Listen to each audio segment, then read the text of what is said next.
Hanep ang Japan matapos makipagsabayan sa powerhouse team na panglima sa FIBA World Ranking na Australia. Noruwi Hachimura, no Yuta Watanabe, no problem sa Japan dahil nagpakita naman rito ng init sa opensa itong tinaguriang Stephen Curry ng Japan.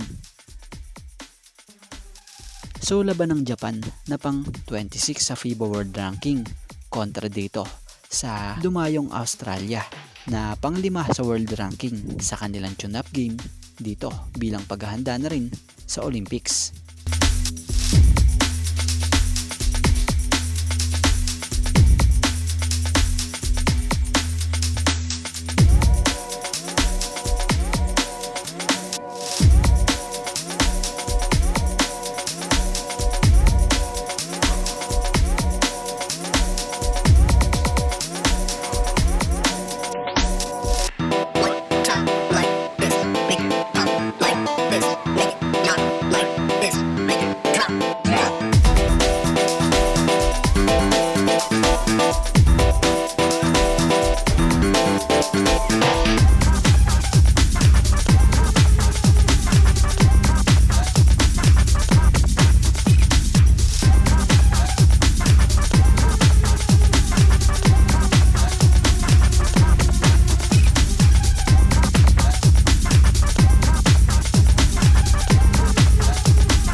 So natapos ang first saktangan ng Japan ang kalamangan sa score na 47-38.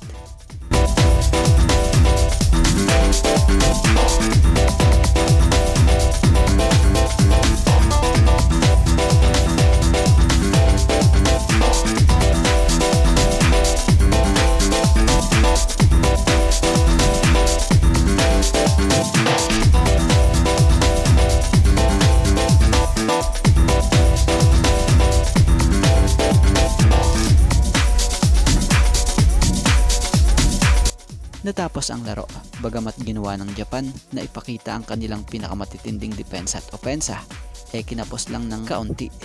Pero ang maganda, isa lang ang lamang ng powerhouse team sa kanila na Australia.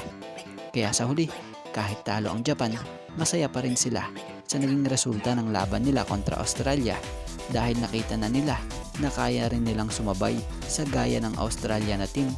Biro mo, panglima ito sa world ranking sa FIBA.